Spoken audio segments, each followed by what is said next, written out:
महाराष्ट्र के आराध्य दैवत शिवाजी महाराज इनका पुतला गिरने के बाद राजनीति एक गर्मा रही है। इसी के का बात करने के लिए महाराष्ट्र के भूतपूर्व मुख्यमंत्री पृथ्वीराज चव्हाण जी हमारे साथ जुड़े हुए सब इस मुद्दे को किस तरह से देखते हैं, क्योंकि आपने एक अलग रुख रखा था कि सिर्फ माफ़ी नहीं तो कुछ और जिनका दोषियों पर कार्रवाई भी होनी चाहिए। जी, हमारी मांग कायम है कि जिन्होंने इस पवित्र काम में भ्रष्टाचार किया है, कमीशनखोरी की है, उनको ढूंढ निकालना चाहिए और उनको अगर किसी पद पे हो तो उनको सजा होनी चाहिए। यदि अगर देखें तो राजनीति में एक गुहार बहुत तेज गई थी 2014, ना मैं खाऊंगा ना मैं खाने दूंगा, पर ये राजनीति में अभी क्या हो रहा है, इसके बारे में क्या कहना तो चाहिए? जनता देख रही है, इसलिए जनता ने लोकसभा में भारतीय जनता पार्टी को करारी हाथ दी है। अब विधानसभा में उससे ज़्यादा करारी हाथ मिलने वाली है, इसलिए सरकार की, केंद्र सरकार की, इलेक्शन कमीशन की हिम्मत नहीं है कि समय पे महाराष्ट्र के चुनाव करा सके।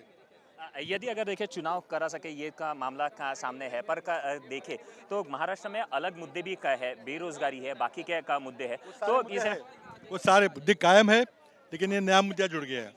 सरल सीधे तौर पर ये कहना था कि इनका पूर्व मुख्यमंत्री का पृथ्वीराज चव्हाण ये कह रहे थे कि यहाँ पर ये जो आंदोलन था ये सिर्फ आंदोलन नहीं तो ये आक्रामकता है अब आने वाले दिनों में, क्योंकि भारतीय जनता पार्टी अब देश से नहीं तो राज्य से भी हाथ धो बैठेगी, ऐसा इनका कहना है।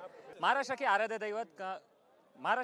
दैवत शिवाजी महाराज इनका पुतला गिरने के बाद राजनीति एक गर्मा रही है। इसी के का बात करने के लिए महाराष्ट्र के भूतपूर्व मुख्यमंत्री पृथ्वीराज चव्हाण जी हमारे साथ जुड़े हुए सब इस मुद्दे को किस तरह से देखते हैं, क्योंकि आपने एक अलग रुख रखा था कि सिर्फ माफ़ी नहीं तो कुछ और जिनका दोषियों पर कार्रवाई भी होनी चाहिए। जी, हमारी मांग कायम है कि जिन्होंने इस पवित्र काम में भ्रष्टाचार किया है, कमीशनखोरी की है, उनको ढूंढ निकालना चाहिए और उनको अगर किसी पद पे हो तो उनको सजा होनी चाहिए। यदि अगर देखें तो राजनीति में एक गुहार बहुत तेज गई थी 2014, ना मैं खाऊंगा ना मैं खाने दूंगा, पर ये राजनीति में अभी क्या हो रहा है, इसके बारे में क्या कहना तो चाहिए? जनता देख रही है, इसलिए जनता ने लोकसभा में भारतीय जनता पार्टी को करारी हाथ दी है।